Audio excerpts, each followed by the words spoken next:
Estamos de regreso en Libertópolis PM y ya se encuentra con nosotros nuestro invitado hoy, el licenciado Omar Barrios, que con un poco más de detalle va a explicar cómo funciona esta, como he dicho, entre comillas, eliminación del YUSI.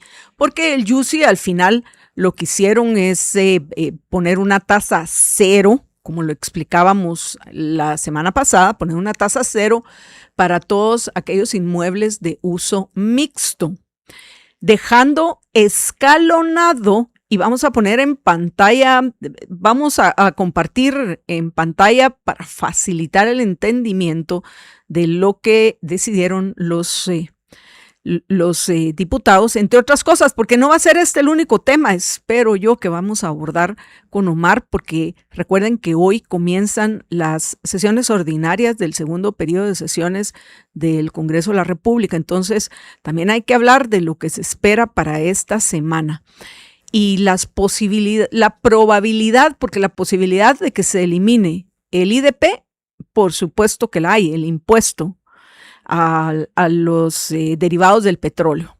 Por supuesto que es posible, sí. Ahora la probabilidad de que eso suceda, vamos a ver, y otros datos. Pero vamos primero a explicar de que en el caso de los inmuebles cuyo objetivo es comercial, estos quedaron escalonados, lo que significa que también hubo una reducción dependiendo de en cuánto está valorado en la municipalidad ese inmueble. Pero todo lo que sea mixto, o sea, no es solo vivienda, sino vivienda y comercial, aquellos que viven donde trabajan, si tienen un local enfrente y atrás tienen su vivienda, entiendo que en este caso sí les aplica esa tasa cero. De nuevo, este es un paso en el camino correcto. Lo ideal es que al final sea verdaderamente eliminado este impuesto, que ya salga de nuestro cuerpo legal. Pero eso será otra batalla y como dice el descuartizador, vamos por partes. Omar, buenas tardes. ¿Ya estás listo? Buenas tardes, Montellana, Jorge, y por supuesto a la audiencia y comunidad. Muy buenas tardes, qué gusto estar por aquí en pleno inicio de semana y de mes. Bueno, es 3, pero es el primer día. Sí, el primer día. Este es un gran mes, por cierto. O sea, este mes es el mes del cumpleaños de Omar de plan. Meses, pero... Pues aquí estamos. Tú me dices con qué quieres que mi mes de aniversario también. También, ¿verdad? Sí. Bien, también, bueno, saludos ahí. Está bien. Era el mes del cumpleaños de nuestro querido Estuardo Zapeta, pero también el mes en el cual, pues, Estuardo murió. El tiempo vuela, ¿va? Ya va a cumplir 2 años. La primera vez que yo fui entrevistado aquí en Libertópolis fue por Estuardo. Fue por Estuardo. O sea, la primera vez que vine. Tuvimos una discusión en un programa de televisión y como que le caí bien, porque peleamos, ¿verdad?, en la discusión. Y desde ahí empezó una bonita amistad, la verdad que un gran aprecio y saludos a la familia. Sí. O que se le extraña. Se cumplen 2 años, increíble. El tiempo. El tiempo vuela. Pero bueno, como el tiempo vuela, vamos a nuestro tema. Avancemos. A ver, trocitos uno para que todos los miembros de nuestra audiencia y nuestra comunidad entiendan de qué trata. ¿Cuál es el proceso, el tema de los cambios al YUSI? ¿Cuál es el proceso que corresponde? Y que, pues bueno, persuadamos a más y más y más de quienes nos están acompañando por todos los medios en los que estamos transmitiendo, en la 93.3, en televisión por cable, en redes sociales, para que se sienta la presión al presidente de que tiene que mandar a publicar estos cambios. Bueno, aquí en Libertópolis el viernes en la mañana con José Carlos y Juan Pablo, y estábamos con la misma confusión que Jorge, por eso digo públicamente que yo me sumo a la confusión que Jorge tuvo, porque era un relajo como había quedado esto. Y vamos a explicar también eso, que es justo que la gente, porque hay siempre información circulando y a todos nos puede confundir.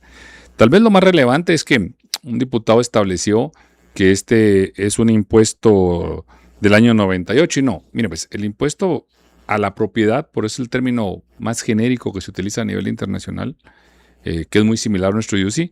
En Guatemala yo encontré los antecedentes en la ley de contribuciones de 1921. O sea, desde 1921 nos cobran una cierta carga Pero lo que es más relevante aquí siempre es el famoso, son el valor de tu propiedad y la tasa que le imponen al impuesto.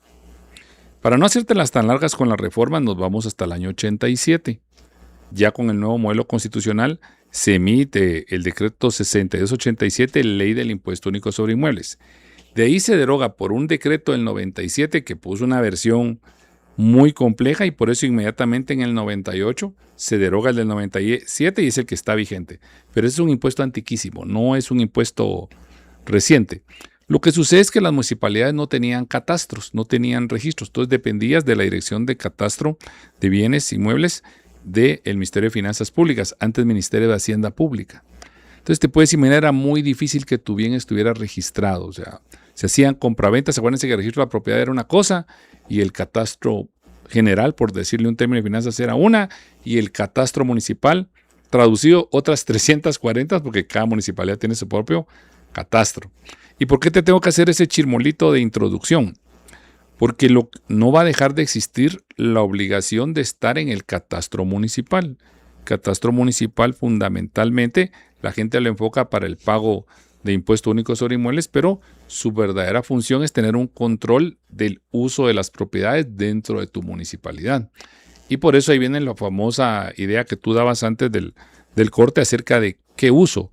Si es uso residencial para vivienda, si es uso mixto, si es uso comercial, o bien otros usos. ¿Por qué? Porque vamos a hablar acerca de qué pasa si en el terreno no tienes nada. No tienes ni construir un local, ni tienes una tu champita. ¿Cómo se va a categorizar? Si todavía vamos a mantener la categorización de urbanos y rurales, el de fincas rústicas, el de agrícolas, ¿cómo se va a categorizar las bodegas, los parques? Hay un montón de lagunas. Porque como ya tú lo has dicho y yo lo voy a reiterar en una versión mía, la frase popular es, al Congreso entra un caballo y sale un camello. Yo les digo, aquí en el Congreso de la República entra un caballo, se transforma en camello y te entregan un asno sin ojos y sin patas y nos dejan a todos tratando de entender qué fue lo que quedó aprobado. Tiene muchas fallas técnicas, pero vámonos a lo esencial, que viene siendo lo que tú decías, cómo quedó el pago de las obligaciones. Para entender esto es más fácil ver cómo era antes. Si tienen la imagen ahí, pues tratar de explicártelo a tu audiencia, pero a los que solo tienen el audio porque van en el carro o están en otro lugar donde solo tienen audio. Ahorita sí tenemos ya la imagen correcta. Ahí tienen la imagen correcta. Ok. Pueden ver ustedes ahí la comparación. Esa es una comparación de las tasas, ¿ya? Esta ya tienes con celeste a tu lado izquierdo la ley del impuesto único sobre inmuebles vigente. Digo vigente porque esta fecha hasta ahorita sigue vigente. Y tienes con color lila al lado derecho la ley del impuesto único sobre inmuebles con la reforma aprobada. Faltaría ver si el presidente la sanciona o la veta. Se manda a publicar el diario oficial y va a cobrar vigencia, que es otra de las fallas técnicas que explicaré más adelante. Pero bueno, lo más importante es de que nos inventamos una palabra aquí en Libertópolis en la charla que tuvimos con José Carlos y Juan Pablo, destributación. No sé si exista la palabra destributación, pero así como existe la corriente de colocarle más tributos a los habitantes de la República, los tributarios, también existe la corriente de destributar. Entonces es interesante porque empezó el Congreso así como un proceso de legislar la materia tributaria. Esto es bien relevante porque tú lo decías en la introducción de este corte. ¿Qué impuesto va a seguir? Si va a seguir el del impuesto a la distribución de los combustibles, al ISO, ¿qué impuesto toca ahora desregularizar? ¿Por qué? Porque pues el Estado ahora tiene muy buenos ingresos con la ley del impuesto al valor agregado y con la ley del impuesto sobre la renta, y un buen ingreso. Tenemos un superávit en las arcas del Estado que bien podría servir para compensar cualquier impuesto que se vaya quitando. Pero bueno, vamos a las según tasas. lo que veo en el cuadro, que lo están viendo todos, porque esto me parece importante.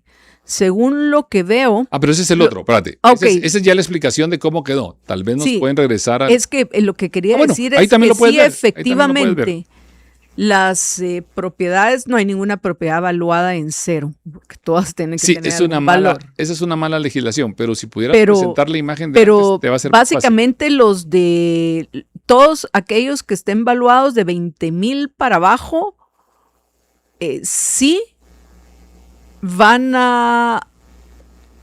tuvieron un aumento, porque ahora van a pagar el 3 por millar. Exacto. Pero de ahí en adelante todos sí van a tener una reducción. Ok, si quieres, te lo explico de nuevo desde el principio. Si quieren, como está ahorita, en esa imagen, para que puedan tener el texto completo. ¿Por qué quería que tuvieras el primero y después la otra explicación?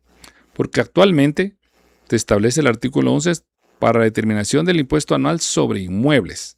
Se establecen las escalas. Y si puedes ver, ahí no te hace ninguna distinción entre inmueble de vivienda, inmueble de comercio, no. Estás hablando de una disposición de tasa genérica. Lo que hay más adelante en la ley del IUCI es quienes están exentos. Por ejemplo, el Estado, los edificios del Estado no pagan impuesto único sobre inmuebles. Los edificios de las entidades autónomas no pagan ese impuesto. Los edificios de las iglesias no pagan ese impuesto. O sea, esos son los exentos. Quitemos a todos ellos y regresemos a ese 11, como está vigente ahorita. Esta es una tabla del año 98 y es que ese es el gran fallo de este impuesto. No solo su existencia, sino que la tabla. Entonces, tienen que pensar todos que tiene mucha lógica esos montos y ese es el riesgo de legislar con montos y no con variables que se pueden ir dando. Entonces, ¿qué es lo que ves ahí? Todos los que tenían inscrito su propiedad abajo de 2,000 quetzales, que aunque no lo creas son muchísimas, ¿ya? Hay muchas propiedades que compraron nuestros abuelitos en los años 50, 60, 70 y valían menos de 2,000 quetzales y así están registrados. Y que tal vez no se ha hecho ninguna compraventa ni ningún traspaso. Entonces sí existen muchas propiedades abajo de 2,000 quetzales.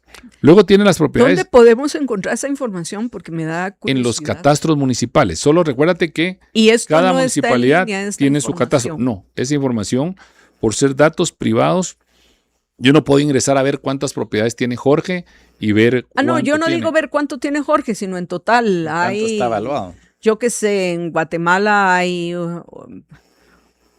3 millones de propiedades y de esas 3 millones de propiedades... Bueno, podrías pedirlo vía acceso a la información pública. No 1 millón están valuados, que lo dudo. Pues. Quiero aclarar que no está publicado porque menos de 2,000. Porque no es información pública de oficio, o sea, publicado. Como tiene que estar en los portales municipales, la información pública de oficio y esta no es de oficio. Pero podría requerir datos estadísticos. Por ejemplo, ¿cuántas propiedades hay inscritas? Tantas propiedades, ¿cuántas de esas? Pero hay que ver si se puede generar, si la base de datos del catastro te permite generar ese dato estadístico. Luego, otra pregunta, esto es 3 por millar anual. Esto es anual. Dividido en 4 trimestres. Exacto. Entonces, porque lo vamos a seguir pagando igual, trimestre vencido. Ok, la idea del impuesto, como la idea del impuesto es que si su cálculo y su obligación es anual, pero, ojo, si tú vienes y prefieres pagarlo con la opción trimestral, esa es la idea, que no se sintiera tanto el impacto de hacer un solo pago al año, sino que puedas pagarlo trimestralmente. Y también tenía por objeto, ya con la última versión de la ley, que se pudiera poder utilizar la ejecución presupuestaria adecuadamente. Luego tienes otro monto, el siguiente monto de la escala. Voy a acelerar ahí porque eso es como estaba antes y creo que no es tan relevante como quedó. Luego tienes los inmuebles valorados entre 2,000 y quetzales con 1 centavo a 20,000. Esos pagan todavía hoy el 2 por millar. Pero van a pasar a pagar el 3 por millar. Si quieres voy a volverle a poner orden a la idea. Como está vigente, todos los bienes inmuebles pagaban conforme esa tasa. Y por eso quiero que veas el texto, que no hay una diferencia en el texto entre cada uno. En cambio, si ves el comparativo a tu lado derecho, te coloca en el párrafo de abajo, por si está muy chica la letra, lo leo, como quedó la reforma, para el caso de bienes inmuebles destinados para vivienda, coma, de uso residencial, coma, de uso mixto, el valor de la tasa del impuesto es 0. Es decir, que si en la tabla de la izquierda iban todos los inmuebles, ahora con la reforma es obvio que los inmuebles que están destinados para residencia quedan excluidos. Regreso rápido a este lado para que veas la diferencia. Lo que se hizo fue actualizar la tabla. Entonces ahora, si fueras tan amable de presentar la siguiente diapositiva, que es la que tú estabas descifrando. Esa tabla que tienen ustedes en pantalla, la siguiente, es para comercio. Yo estoy explicando comercio ahí. ¿Por qué no estoy explicando viviendas? Porque las viviendas quedaron fuera de esa tabla. Siempre viviendas y uso mixto. Si quieres te explico. Como dice la reforma, es uso mixto. Sí. Si quieres te explico eso despacio. Okay. Para ir por variables descartando. Te quedas con los de comercio, te quedas con los de vivienda y yo te explico después los de uso uso mixto, para no confundir a tu audiencia. Entonces, esa es la tabla. Lo que yo quiero que piensen ahorita son los de comercio. ¿Por qué quiero empezar por los de comercio? Por que vean la variable. Como puedes ver antes, los de 2000 estaban exentos. Ahora los de 2000 sí van a pagar el 3 por millar. Antes los de 2000 a 20,000 pagaban el 2 por millar. Ahora van a pagar el 3 por millar. Antes los de 20,000 a 70,000 pagaban el 6 por millar. Ahora van a pagar el 3 por millar. Y aquí viene la diferencia clave. Antes todos los comercios arriba de 70,000 pagaban 9 por millar. Pero la reforma te dejó una variable de 500,000 a 1,000,000 y de 1,000,000 en adelante. ¿Eso qué quiere decir? Si su propiedad está inscrita entre 70,000 quetzales con un centavo y 500,000, usted pagaba el 9 por millar. Con la reforma le va a bajar al 3 por millar. Si su inmueble estaba entre 500,000 quetzales con un centavo, pero no pasaba de 1,000,000, usted pagaba el 9 por millar. Con la reforma le va a bajar al 6 por millar. Y aquellos inmuebles que estén sobre 1,000,000 de quetzales con un centavos, esos pagan actualmente el 9 por millar y van a seguir pagando el 9 por millar, pero vuelvo a aclarar por si acaba de sintonizar. Estoy hablando de los bienes de uso comercial. Entiéndase, locales, centros comerciales, cualquier bien inmueble que según la reglamentación catastral de cada municipalidad, porque esta es una de las ventajas o desventajas de la autonomía, cada municipio, sí, ahí está, que va a ser declarado, porque una municipalidad puede decir, los parqueos son comercio, los estacionamientos públicos abiertos al público son comercio. Bueno, pues sí, hay una actividad lucrativa, es comercio, entonces se va a pagar dependiendo de ese monto que te estaba estableciendo el impuesto. ¿Ya lo paga actualmente? Sí. Entonces, por ahí quería empezar porque los que más me han preguntado son los de comercio. Entonces, quiero que tengan algo presente. Ustedes imagínense un centro comercial clásico, no los grandes centros comerciales, sino los clásicos. Aquellos 20 locales que están en un cuadrado a la orilla de todo el parqueo. Pues no vayan a pensar que la finca es única. No, regularmente los centros comerciales, cada local lo inscriben como una finca. Finca 1, el local 1, finca 2, el local 2. Entonces pagan el impuesto por cada una de esas fincas. Entonces, ojo, hay muchos de que pueden estar tasados en 300,000 quetzales y pagaban el 9 por millar. Ahora van a pagar el 3 por millar. O sea, hay que ver también dónde están los beneficios al comercio. Es que no los obligan a revaluar. Esa es otra historia. Yo entiendo esa parte. Yo entiendo todas las dudas y por eso le había reservado a Marta Yolanda el de uso mixto más adelante y me voy a reservar esa para más adelante también, que es qué pasa con los avalúos. Tienen que tener presente que la ley del impuesto único sobre inmuebles sigue vigente. La ley completa sigue vigente. Estas son reformas. La reforma más trascendental es, por supuesto, a la tasa con la que se calcula el impuesto. Y no sé si vieron ustedes que habían unos diputados que no entendían la diferencia en 9% y 9 por millar. Sí. Imagínense en qué manitas está ajena. La legislación guatemalteca. Pero bueno, eso es un... Y lo compartían en redes sociales. Y lo escribían. Qué vergüenza. Sí, sí. Y luego todavía tienen fans. Es que no sé qué da más pena si los fans... Si los diputados ineptos o la gente que los sigue, ¿verdad? Buen punto.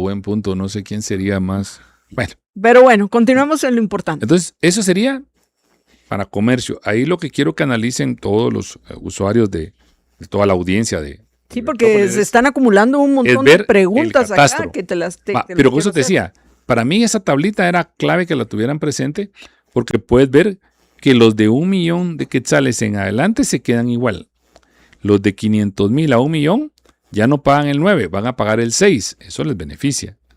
Si esta tablita es lo máximo. Los de 70,000 a 500,000 ya no van a pagar el 9, van a pagar el 3 por millar. Acuérdense, estoy hablando de bienes destinados al comercio.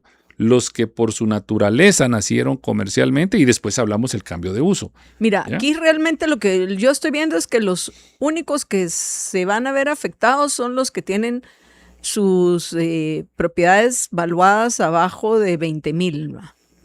Realmente de 20,000, incluyendo 20,000. Ajá, los que ¿Cuánto van a pagar? Supongamos que yo Bueno, si yo Voy tenía a ponerte, 2,000, aquí tengo los pagaba datos. 0. Aquí no. El 3 por millar de 2,000 es 6 quetzales. 6 quetzales, o sea, Quetzales. 6 quetzales, y si lo pagas trimestral, van a ser Es como unos 2 50. quetzales. Realmente, o sea, pienso que por más mal que esté, puedo pagar 6 quetzales Exacto, al año. suena lógico. Es que ese es el origen del impuesto. El impuesto ese era una... Pero el lógico. impuesto es el impuesto yo sé, es inconstitucional y es yo sé. violatorio de Mira, los pues. derechos individuales. No importa que los derechos individuales los violen en Estados Unidos o en la Patagonia o en la Mira, pues. Conchinchina. Igual, si tú quieres es debatir la individual. legalidad del impuesto o la tabla, tú dime por qué. No, Pues si no no. me voy a perder yo tratando de Sí, contestarte no. todas. No. Yo tengo clarísimo que era inconstitucional Ok. y sobre todo ilegítimo e inmoral. El UCI. Entonces, lo importante es que conozcamos esto, pero lo que yo Bueno. quería ver es si alguien dijera, ay, pobrecitos los de que tenían, que van a tener que pagar, que tienen su propiedad valuada en 2,000. Ya te entendí. Abajo de 2,000 son 6 quetzales. Son Buen punto. 6 quetzales los que van a tener que pagar. Los de 20,000 quetzales que pagaban el 2 por millar, ahora van a pagar el 3. O sea, 3 por millar. que van a pagar, Pagaban veamos si 40. Pagaban 40 al van a año. pagar 2 quetzales Ahora van a más pagar al año. 60 al año. 40, 60, 20 quetzales más. Exacto. 60 quetzales al año. Si quieres llevarlo en esa tablita, Sí. me gusta la idea. Y de 20 en adelante todos salen De ganando. 20,000 a 70,000. 20,000 en De adelante. 20,000, con un centavo a 70,000, pagaban el 6 por millar. Pero con la reforma les baja al 3 por millar. Es decir, que ellos pagaban 420 al año, 420 quetzales al año, y ahora van a pagar 210. O sea, todos los que tengan, estamos hablando solo de comercio, ahí se acuerdan, solo de bienes dedicados al comercio. Los que estaban entre 20,000 quetzales con un centavo a 70,000, pagaban el 6 y ahora les bajó al 3. Eso significa que tomando un inmueble que inscrito por 70,000, que era el tope, pagabas 420 al año y ahora vas a pagar 210. Ellos salieron beneficiados. Si quieres, pasemos a la otra tablita. 500,000, ¿cuánto era? 500, ¿cuánto es que van a pagar? No, ahí está la tabla. Ahorita lo que quisiera es que viera la tabla. Por millar. La anterior creo que te queda mejor. La anterior porque esa es en la que hago la explicación de qué beneficios tienen y lo que tú preguntabas, para darte el dato completo. Los que hoy en día están entre 20,000 quetzales con un centavo y no pasan de 70,000, hoy es el 6 por millar. Con la reforma pasaron al 3 por millar. O sea, les redujeron un 3%, un 3 por millar. En resumen, todos aquellos cuyas propiedades están valuadas entre 20,000 quetzales y 1,000,000. No, y no pasan de 70,000. No, y no pasan de No, es que, mira, ya no vamos por detalle del 3 y del 6, porque si no, no nos va a dar tiempo. El punto es que antes, si mi propiedad está valuada en 750,000, antes pagaba el 9 por millar y ahora voy a pagar el 6 por millar. Correcto. Entonces, lo que quiero establecer para que aprovechemos el tiempo es que todos aquellos cuyas propiedades están valuadas en menos de 1,000,000 de quetzales Salieron beneficiados. salieron beneficiados. Con Ese es el excepción, punto. con excepción de los que la tienen valuada abajo de 20,000. Porque ellos sí les subió un porcentaje. Sí. Y los de 2,000 que ahora van a tener que pagar 6 Ajá, esos que estaban exentos ahora sí van a tener que pagar. Y es que el gran problema es que tal vez ni se van a enterar que tienen que pagar, pero cuando quieran hacer una transacción con su inmueble van a tener que pagar aquellos 6 quetzales más la multa y todo lo que se les ha ido juntando. Porque muchas veces es puro descuido. Cuando los montos son muy bajos, la gente deja de Se ir le a... olvida pagar. Y saben, no sé si han visto aquellas fincas que están en carretera al puerto que venden lotes de descanso. ¿Ya? Mucha gente compra su propiedad ahí, pero lo deja abandonado y pasan 10, 12 años. Y cuando van a ver cuánto se les acumuló de UCI. Yo solo les recuerdo que a mí me pasó también. Ay, aquí no, abriendo qué mi horror. testimonio. Bueno, Omar, entonces tenemos ese que sería. hacer Dale, una breve pausa antes de que pasemos a los inmuebles de pendientes. vivienda y los del uso. Ok. Ok. Y las preguntas que tienen muchos de los miembros de nuestra audiencia, como por ejemplo, si tiene algún efecto el que esté a nombre de una persona individual o a nombre de una persona jurídica, que si vamos a ver qué otras preguntas habían puesto. Bueno, ahorita que Claro, ahorita que yo te lo estemos explico. ahí, vamos a ver cuáles son las preguntas principales Le voy a pedir al equipo de producción que nos junte cuáles son las preguntas principales, porque yo me imagino que la Y solo mayoría para tienen concluir, las mismas. recuerden que aquí estamos en un edificio de comercio. ¿Ya? Entonces recuérdate que cada oficina, cada área es un comercio. Una finca. Cada una es una finca. Entonces hay que ir a ver sobre cuánto está evaluado y según la tablita que te proporcioné ahí, ¿ya? Si estás valuado abajo de 1 millón, saliste con un porcentaje menor. Si quedaste de 1 millón en adelante, vas a seguir exactamente igual, pero solo estamos hablando de comercio. Nada más. Por eso quería empezar por esa parte, porque es la que sustancialmente tiene más efecto económico. Los que van a seguir pagando UCI, básicamente. Los que van a seguir pagando UCI si entra en vigor la norma. Vaya. Vamos a una breve pausa y regresamos con ustedes en unos minutos. Y si tienen preguntas, pues creo que sí se nos va a ir todo el programa con el tema del UCI. Pues sí tiene un efecto económico, es muy importante para todos. Sí. Solo hagan el cálculo. Yo, perdón, porque sé que toca ya el corte, pero yo había puesto aquí un cálculo bien barato de 1 millón de quetzales, ¿ya? Pagaba 9,000 al año y ahora va a pagar 6,000 porque le bajó. Pero si pasó de 1 millón, ahí sí no le bajó, va a pagar lo mismo. Pero imagínate, de 9,000 a 6,000. ¿Y si tienes 10 locales? ¿Y si tienes 20? ¿Y si tienes 30? Sí te va. Pero bueno, yo pienso que la mayoría tienen duda, según lo que me han compartido, porque no he podido ver redes sociales.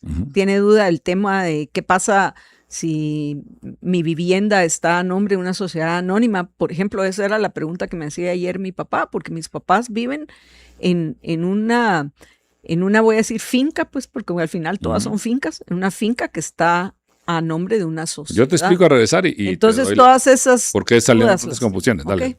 Vamos a una breve pausa y regresamos con ustedes en unos minutos. Quédense con nosotros en Libertópolis PM.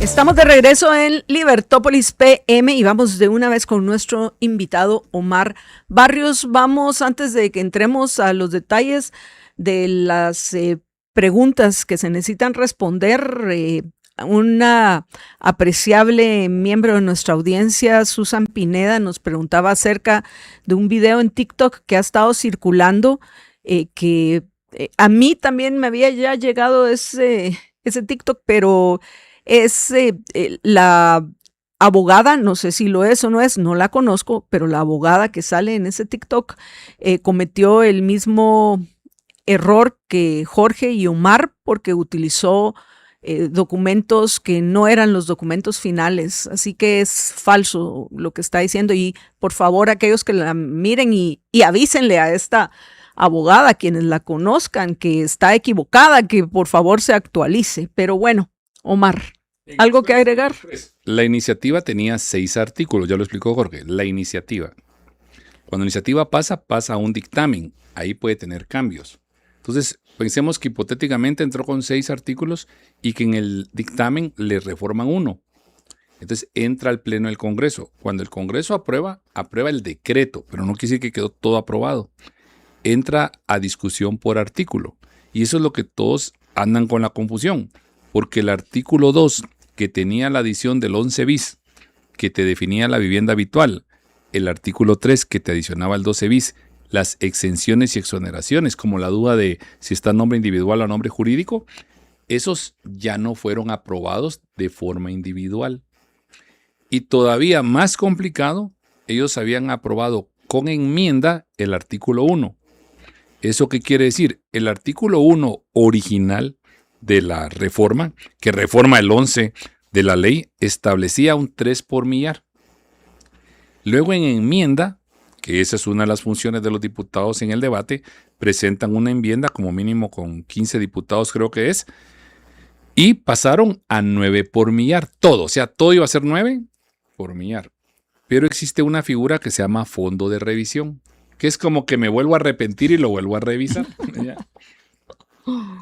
Y en el fondo de revisión es cuando ya definitivamente dejan la tablita que ya les mostramos, de 0 a 500,000, de 500,000 a 1 millón y de 1 millón en adelante.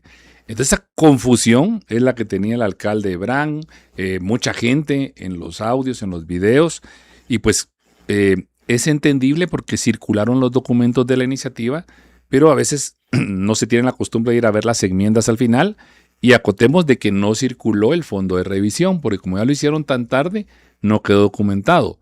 Fue hasta que circuló el decreto ya definitivo, ya con número 18/2026, que uno se da cuenta que al final la cantidad de artículos es simplemente el artículo 1 que reformó la de las tasas, que es el de más valor, la edición del 35 bis, que es la prohibición de que las MUNI no condicionen los servicios al pago de los impuestos, el 43 bis, que es muy importante porque es la reforma a la ley del impuesto de timbres para que las municipalidades subsanen un poco esa carencia de ingreso que van a tener y que les llegue la ley del timbre, y el artículo 4 que hace la reforma a la ley de actualización tributaria, que es la ley del impuesto sobre la renta en el libro primero, que te exonera el pago del ICR a las ganancias de capital derivadas. En el caso de los individuales casi nunca lo cumplen, ¿va? Que es, si el terreno me vale 100,000 y yo te lo vendo a Marta Yolanda en 150,000, yo tendría que pagar por esos 50,000, por esa ganancia capital, debería pagar yo impuestos sobre la renta. Regularmente sí lo hacen las inmobiliarias y las personas jurídicas, las personas individuales casi no cumplen ese ICR. Pero igual se lo volaron porque al final el problema es que eso es un incentivo precisamente para no revaluar las propiedades. Correcto. Y ahí desincentivo, si contigo, era con Marta Yolanda del famoso avalúo, cuando se va actualizando el valor de las propiedades, ¿verdad? Eso es importante también tomarlo en cuenta. Entonces repetí la confusión y la volví a aclarar porque es que anda circulando mucha información confusa. Y bueno, pues ahora ahí ya Jorge lo había explicado, tú ya lo habías explicado, yo lo vuelvo a reiterar para que todos tengan a la vista realmente cuál es el decreto válido. Mi sugerencia es que todos aquellos que les ha llegado información equivocada, que les compartan nuestro programa de hoy. Sí, es más fácil. Eso va a ser lo más fácil, y estos cuadros, y el otro, que además de eso me parece el más claro, porque queda, pues, en ese no hay discusión de que vemos que, pues, con excepción de aquellos que tienen propiedades valoradas abajo de 20,000, todos los demás entre 20,000 y 1,000,000 salen ganando. Y los de 1,000,000 en adelante, iguales. Y comercio. Los de 1,000,000 en adelante, en comercio. Ahora vamos a los temas que nos hacen falta. Ok. Residencia y uso mixto. Bueno, entonces tú tienes, si quieres regresar a la imagen anterior, por favor, producción, tú tienes la comparación ahí. Mira, puedes ver que el que está vigente tiene solo un párrafo antes de la tablita. Y el que fue reformado por el Congreso ahora tiene un segundo párrafo antes de la tablita y un párrafo final.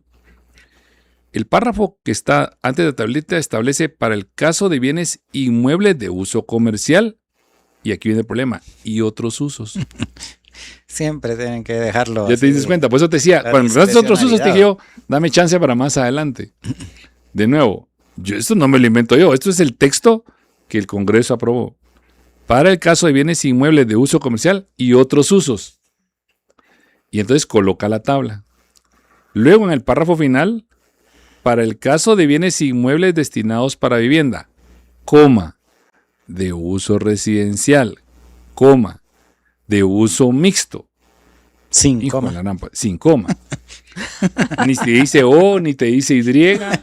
La redacción, ustedes ya la notaron, es súper confusa, es carente de gramática, de capacidad intelectiva en el planteamiento. Sí, porque ahí debe haber sido y de uso mixto, coma. Exacto. La tasa del impuesto es de 0 por... Mira, pero interpretémoslo pro homine, a favor de... Eso se puede interpretar correctamente. Vamos a interpretar. No está bien redactado, pero podemos hacerle una extensión interpretativa a favor de los guatemaltecos y decir que los destinados para vivienda, es que miren qué interesante, vivienda de uso residencial. Bueno, entonces vivienda, coma, de uso residencial, coma, como ustedes saben en gramática te hace una oración condicionada, de vivienda de uso residencial. Eso es muy delicado porque hay de vivienda en uso rural, no sé si estamos ahí con la idea. Entonces, mis gordos, por no usar otra palabra que no se puede usar al aire, ya, ignorantes. No entienden lo que están haciendo. Es que están jugando con los recursos económicos de los guatemaltecos, de las municipalidades. Sí, hay mucha irresponsabilidad y sí hay que destacarle responsabilidad. Yo no, ni siquiera les doy el beneficio de la duda que sea por ignorantes. Esas ambigüedades que ponen en la ley, porque casi toda la legislación guatemalteca tiene ese tipo de ambigüedades, las hacen porque eso permite la la discrecionalidad de los funcionarios y por ende las extorsiones que hacen los funcionarios, porque le dicen, mire, o sea, yo aquí lo puedo interpretar como usted quiera. Lo voy a decir coloquialmente con la autorización aquí de la producción. Como dice mi mamá, tenés que aprender a distinguir quién es mula y quién se hace el mula. Es un dicho coloquial allá del pueblo. Sí, porque eso quería decir, y qué bueno que lo señalaste para matizar el comentario de Jorge, que hay unos pícaros terribles en el ejercicio del poder, los hay. Pero en el Congreso, los pícaros los tenés casi a todos identificados. Y el resto, la mayoría, son, como diría tu mamá, sí, pobrecitas las mulas, porque realmente no hay que ofenderlas. Creo que hay muchos diputados que no llegan a ese nivel. Yo le digo a mis Pero hermanos, sí hay muchos que ni siquiera se enteran. O sea, a ver, mi patroncito, mi Luis Aguirre, es verdad. Mi patroncito Luis Aguirre, ¿cómo tengo que votar? Sí, pues, sí, Mire, sí. mi señor Sandrita, ¿cómo tengo que votar? O sea, Sí, pues esos son la mayoría. Entonces tampoco les voy a reconocer yo a esa gente la astucia que tienen algunos delincuentes y criminales que están en el Congreso. A ver, yo le digo a mis alumnos siempre que en el litigio, cuando estoy dando las clases de procesal, les digo, mire, en el litigio ustedes van a enfrentar 3 tipos de sujetos. Van a enfrentar malos, gente sanguinaria, sin sentimientos, que va a amenazar a sus familias, va a amenazar al juez, va a hacer corrupción, cualquier cosa. Usted tiene que prever qué hace un malo. Van a enfrentar locos. Entiéndanse locos por aquella gente que toma decisiones irracionales, fuera de, no te los esperas. Y van a enfrentar mulas, les digo. Entiéndanse mula por una persona con poca capacidad de razonamiento, poca capacidad intelectual. Y entonces, ¿cuál es más peligroso? Y todos llegamos a la misma conclusión, que uno puede derrotar a los malos, puede derrotar a los locos, pero enfrentar a los mulas es bien peligroso, porque salen con cada cosa que pues la mayor capacidad intelectual no te aparecen. Y aquí podrías tú diferenciar si es alguien malo que escondió una redacción tan negligente como esta, o realmente es una imprudencia intelectiva de no saber colocar una coma. Pero bueno, en principio se siguiendo en el interpreta a favor. espíritu de la norma, o es una mente de uso mixto. Sí. Muy bien. Pero bueno, vamos. Ahora, ¿qué determina el uso? Sí. ¿Qué Tenemos determina un el uso montón de un terreno? preguntas. Rápido. Usemos la imaginación infantil, le digo siempre a la gente. Vean un terreno vacío, un terreno de 20 de frente por 40 de fondo, metros. Veanlo vacío. Ese es un bien inmueble. Si se dan cuenta, no tiene un uso determinado, ¿ya? Pero si ahí Marta Yolanda construye su casa de 2 niveles para vivir, obvio, va a tener que declarar en la municipalidad, tramitar su licencia de construcción, y en la licencia de construcción vas a definir cuál va a ser el uso. Y según la municipalidad vas a ir a ver su reglamento de construcción, vas a ir a ver su plan de ordenamiento territorial y vas a ver qué requisitos se encajan en uso de vivienda o residencial. Mientras que en un terreno igual, Jorge decidió construir unos 4 locales comerciales para ponerlos en arrendamiento y tener ingresos de 5,000 quetzales por cada local. Entonces, desde que tramitas tu licencia de construcción, ese tiene un uso comercial. No te pierdes. ¿Dónde se obtiene la declaratoria de qué uso tiene ese bien? Es en la municipalidad. Cada municipalidad te va a decir, hay municipalidades que tienen restringidos ciertas áreas. Por ejemplo, la municipalidad de Antigua Guatemala, en el centro histórico de aquí de Ciudad de Guatemala, hay áreas que están restringidas solo para vivienda o áreas para comercio, ¿ya? Por eso es la importancia de saber el uso. Ahora bien, ¿qué pasa si Marta Yolanda no está usando sus garages, tener 2 garages sin usos, y llega un señor y te dice, mire, alquílemelo para yo poner aquí mi abarrotería? Y se lo hace en arrendamiento. Tienes que hacer un trámite en la municipalidad para que se convierta en un bien de uso mixto. Es decir, como tú lo dices al inicio del programa, tú vives ahí, mucha gente no se han visto que construye en el primer nivel Eso locales, te iba a decir, y en el segundo nivel su vivienda. Está su casa, correcto. Sobre todo en el llamado el interior del país. Es muy hay común. muchísima construcción de ese tipo. El primer piso locales y el segundo piso residencia. Mi ejemplo favorito, yo crecí en la colonia Justo Rufino Barrios, mi ejemplo favorito son las casas que estaban a la orilla de la calzada principal. Eran viviendas, pero por el crecimiento y todo, se necesitaron comercios. Todas esas casas que están a la orilla de las calzadas principales se vuelven en alquiler para comercio. No sé si han visto ese fenómeno que es bien común. Como aquí en la zona 10, donde las casas antes eran de habitación, pero después las muchas convirtieron. ahora son restaurantes. Las convirtieron así en comerciales y ya muchas ya hasta las volaron para hacer edificios. A buen punto. Entonces, si Jorge tiene su casa en la zona 10 y alguien le hace una oferta que se la ponga en arrendamiento y te conviene, te es más negocio a ti arrendarlo por 30,000 mensuales y donde te vas a ir pagas 10, tú sos hombre de negocio y lo dejas en arrendamiento, pero le cambiaste el uso, porque ahora ya no es vivienda, ahora es comercio. Y algunos te van a decir, pero como ahí vive el guardián, es de uso mixto. No, la vivienda del guardián no le va a cambiar la categoría a uso mixto. Tiene que ser vivienda y comercio. Si solo es comercio, ¿ya? Aplica lo que ya aplica la tablita comentamos. que está allá. Si es mixto, o sea, vivienda y comercio. Pero real, no falseado, ¿verdad? Así como te decía yo, que tú alquilas tus locales abajo o alquilas los garages. Es bien común que alquilan el garage para poner una tienda, una farmacia, cosas. O también puede ser que en el terreno enfrente tenga los locales y en la parte de atrás yo tenga mi casa. Correcto. Y No tiene que estar Sí, encima de los locales. Correcto, porque lo que vale aquí es tú lo dijiste bien claro, lo voy a usar bien coloquial, el terreno. Uno le dice finca, folio y libro por cuestiones registrales, pero el bien inmueble, ese de 20 por 40 es solo uno. Muy diferente es que tú vengas y lo fracciones y lo dividas en 2 terrenos y una parte se la dejes al uso comercial y otra parte al uso de vivienda. Pero si no hice esa diferenciación, si Es solo mixto. lo inscribí como mixto, básicamente lo que tienen que hacer es investigar en su municipalidad cuál es el uso Las bajo el cual categorizaciones. está registrado su finca, entre comillas, terreno, vivienda, etcétera. Regularmente, para determinar regularmente de el qué catastro es. te manda, todavía mandan por correo tradicional en papel, todavía te mandan el tipo de inmueble que tienes y el valor catastral. ¿Ya? Ahora vamos con las preguntas porque hay un montón. Dale. A ver, ¿qué pasa? Y ya te lo mencionaba yo y me lo preguntaba mi papá ayer precisamente. ¿Qué pasa si mi vivienda no está a nombre mío, sino a nombre de una sociedad? Ok, originalmente la confusión surgió porque en el proyecto original, el que anduvo circulando y todo, te establecía diferencias entre una vivienda que estuviera a nombre de una persona individual y una propiedad que se utilizara para vivienda, pero que estuviera escrita a una persona jurídica. Entonces la discusión había surgido en que los que lo tuvieran a nombre de persona jurídica no iban a tener este beneficio, que son los que lo tuvieran en forma individual. También en los proyectos, pero ese es el proyecto, ¿vieron? No es lo que resultó. También en el proyecto se habían establecido que si Jorge tiene 4 propiedades a su nombre, Jorge empezó viviendo en la zona 2, después pasó a vivir a la zona 4, después va a vivir a la zona 8 y terminó viviendo en la zona 10.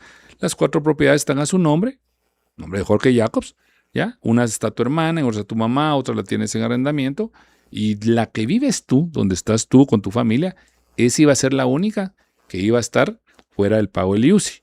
Y que las otras 3 tenías, pero eso ya no quedó aprobado, eso es lo que tienen que Ahora las presente. 4 entran, o sea, Ahora una vez. 4, una vez sean de uso de vivienda, acuérdate, destinadas para vivienda de uso residencial. No importa quién esté viviendo en la Y no la importa si casa son o en el propietario- apartamento. Y no importa si está a nombre de Jorge Jacobs, persona individual, o está a nombre de JJSA. Producciones Jacobs, sociedad anónima. ¿Ya? No quedó una distinción. La clave, de nuevo, hay que averiguar cómo está registrado, más que a nombre de quién, cómo ¿Qué está uso? registrado el uso de la propiedad. Verificar qué valor tiene registrar su propiedad y verificar cuándo fue la última operación de esa propiedad. ¿A qué me refiero con la última operación catastral de esa propiedad? Tú puedes tener un terreno de hace más de 20 años, que lo compraste cuando costaba 20,000 quetzales y que posiblemente hoy esté costando 1,000,000 ese terreno, porque ha variado el valor de la propiedad. Pero como no ha sufrido ningún cambio, sigue todavía con el valor catastral anterior. Pero si tú quieres obtener un crédito bancario con ese terreno, el banco te va a pedir que efectúes un avalúo, que un experto evaluador llegue a analizar tu terreno y que nos diga cuánto vale realmente para ver el banco cuánto te puede dar en crédito o en préstamo, ¿ya? Si tú lo que construyes es una casa, vas a tramitar la licencia de construcción y entonces sí se va a actualizar el monto del valor de ese inmueble, porque ahora va a tener el valor original de la propiedad del terreno más el valor de la construcción. Pero Eso es lo que hace el cambio del valor. si, por ejemplo, yo quiero el préstamo para construir un edificio de apartamentos, va a seguir siendo vivienda. O sea que aunque depende. el terreno lo valoren en 2 millones de quetzales, sigue siendo vivienda, porque el apartamento es vivienda. No, porque todavía el apartamento no está ocupado. Aquí vas a tener que actualizar el tema, como es un terreno vacío. Tal vez tenías una bodega, tal vez lo usabas para un local, es comercio. Pero ahora pides licencia para construir. Realmente... O tal vez yo tenía mi casa y voy a botar mi casa y voy a construir un edificio. Ok, vas a construir un edificio, vas a tener que tramitar una licencia. Regularmente lo hace una sociedad anónima. Estas son inmobiliarias, son personas jurídicas, porque tienen que hacer inversiones grandes. No vas a aguantar tú, por decírtelo, con todo tu capital.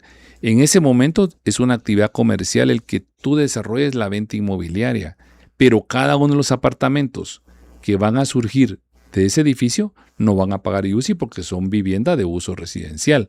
Hay que diferenciar en lo que representa el comercio de las inmobiliarias con el producto que te van a entregar las inmobiliarias, que son los apartamentos para vivienda de uso residencial. Entonces, que la inmobiliaria mientras construye va a tener que pagar IUCI. Lo que sucede... Pero una vez, si yo compré un apartamento y me lo entreguen a mí, yo ya no voy a pagar IUCI. Lo que pasa es que ahí van a entrar otros problemas que la ley dejó en ese vacío por no ser una ley muy técnica.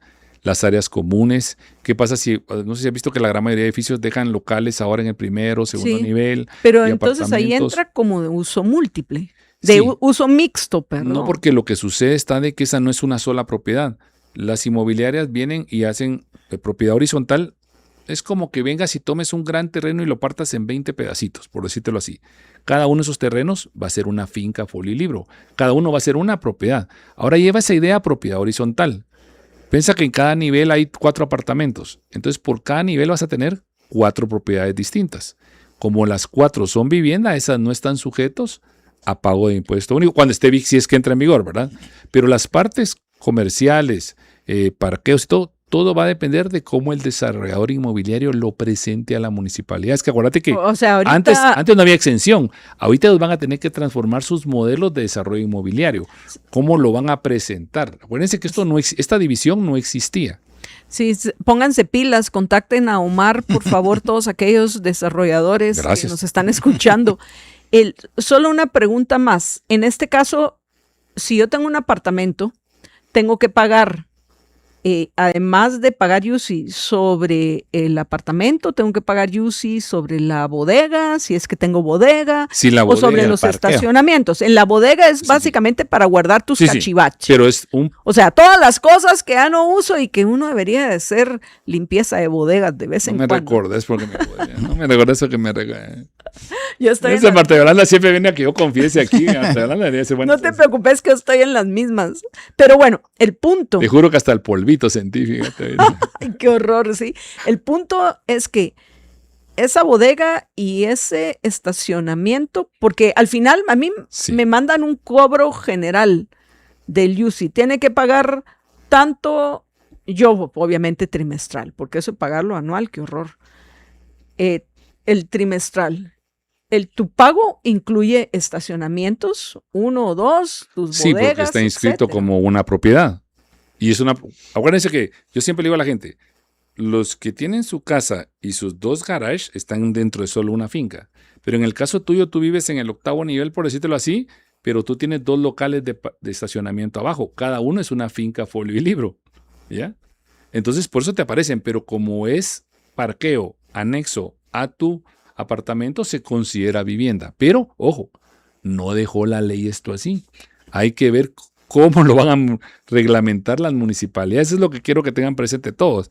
¿Qué se les va a ocurrir a las administraciones municipales con todos estos temas? Por el momento tú pagas IUCI de todo. Y recuérdate que también la asociación paga el impuesto único sobre inmuebles de las áreas comunes, donde está el jardín de niños, donde está la piscina, donde esté aquel salón de usos múltiples que tienen a veces. Sí, el salón social. Todo eso paga IUCI porque está inscrito en una finca folilibro que la inmobiliaria le trasladó a la asociación de vecinos que tomó control administrativo de ese edificio. Entonces, ¿qué va a pasar con esos? La MUNI los va a declarar como un anexo a las propiedades o los va a declarar como no residenciales y eso sí va a tener que pagar IUCI. Y acuérdate que como nosotros pagamos, los que vivimos en apartamento, pagamos un costo de servicios. Mantenimiento. Y ahí va mantenimiento, ahí va la tasa del IUCI, ahí va la electricidad común de las áreas.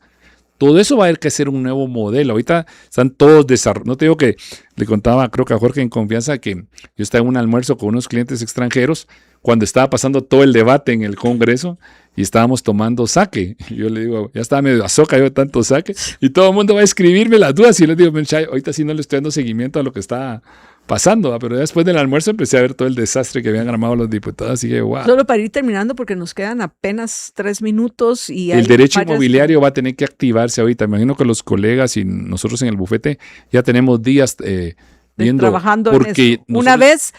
Nosotros ya habíamos visto una cosa y el Congreso paró aprobando otra distinta, ¿no? Que está mejor lo que se aprobó. Porque lo que iban, por ejemplo, alguien nos preguntaba si el de edad, el de 60 solo años, el de 60 para arriba. No, esto ya no quedó generalizado.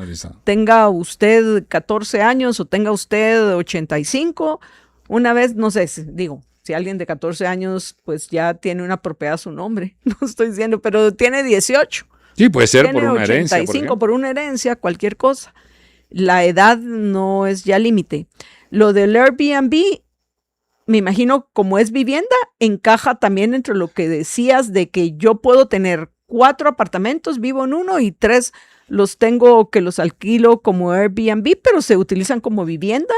Correcto, pero lo que y pasa están es que en un edificio que es vivienda y cuando lo compré y me lo entregó la inmobiliaria, yo lo recibí como residencia. Ahí es donde yo te digo que el artículo ese y otros usos puede venirte a decir, mire, este es uso comercial. No, pero es que mire, es vivienda. ¿Ya? No, porque aunque es vivienda, ahí no vive nadie. Ahí es un uso comercial porque la gente llega solo a pernoctar. Es el equivalente a tener un hotel o un pequeño un hotel, un pequeño hotel. ¿Ya? Entonces hay que ver cómo te lo van a reglamentar. En principio, si yo tuviera que darte una decisión ahorita, si ese va a pagar IUCI, yo tendría que decirte que sí. Pero es que el ICA ahí vive. No, es que ahí no vive la gente. Esa es una actividad comercial. Es como decirte que en un hotel vive la gente. Es una actividad comercial temporal.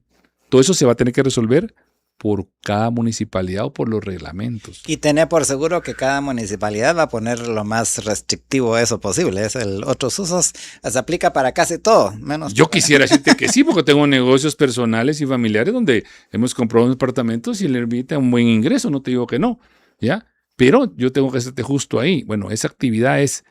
Por eso, mira la coma ahí, ¿te acuerdas? Para vivienda, coma de uso residencial. Residencial te sujeta a permanencia. Bueno, vamos a hacer lo siguiente porque ya el tiempo. Sí, dale, perdón. Nos queda 1 minuto y medio.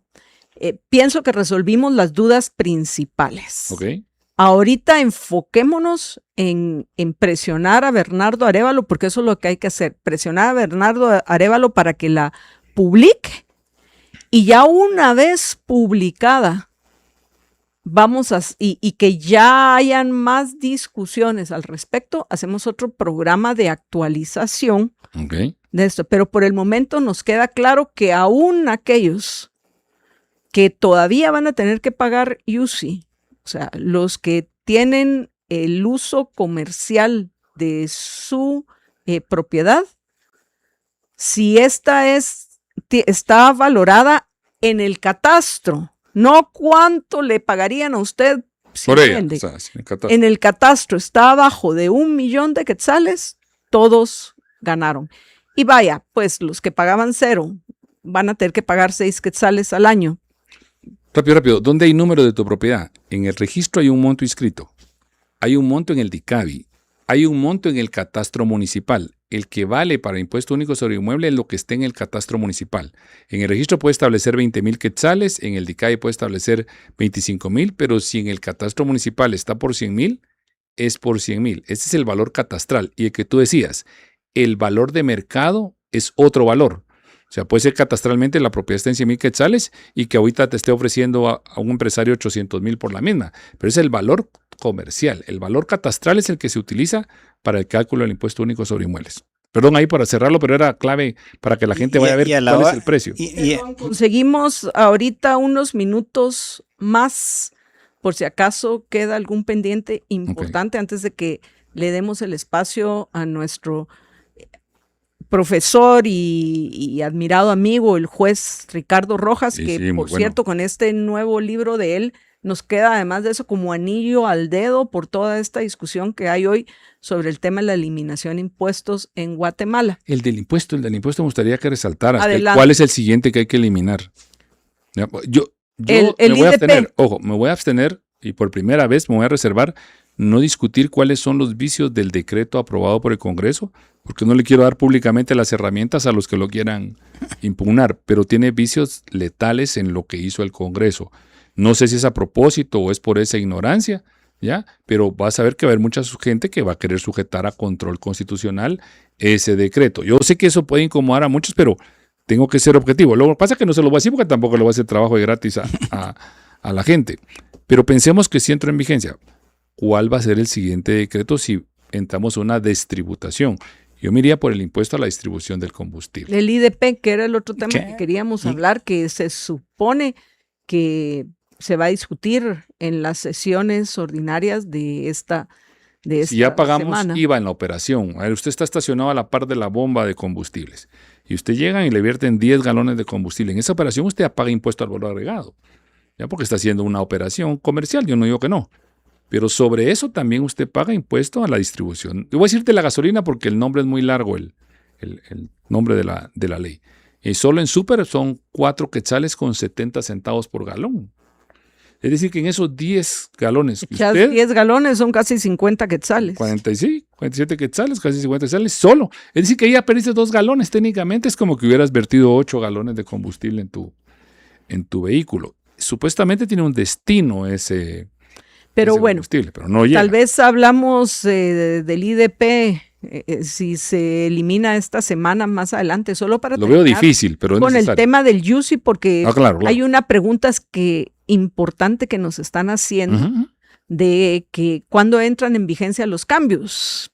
Ah, Porque sí, ahorita, eso fue seamos terrible. claros, por eso es que fue específico, Omar, y lo hemos sido nosotros, en que está la ley anterior es la que sigue vigente, no lo que aprobaron el miércoles pasado. Para que entre en vigencia, primero, por eso hacemos nosotros énfasis, hay que presionar a Bernardo Arévalo por todos los medios, por supuesto, pacíficos, sin violentar los derechos de los otros. Leas en redes sociales, Raimundo y todo el mundo, a llenar todas las cuentas de todos aquellos que le puedan decir al presidente, mire, presidente, sí o sí, esto lo tiene que publicar, porque eso es lo primero que tiene que hacer.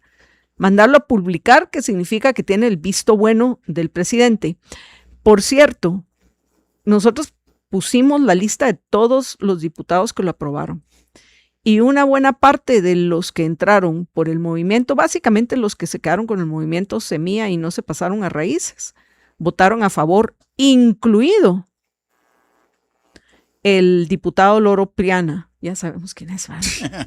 El diputado Sanabria, que es el enlace del presidente Bernardo Arévalo en el Congreso. Él votó a favor. Entonces, si él expresa la opinión del presidente, el presidente lo debe de publicar lo más pronto posible. Okay. Y una vez él lo publica, entra en vigencia, si recuerdo correctamente, en 90 días.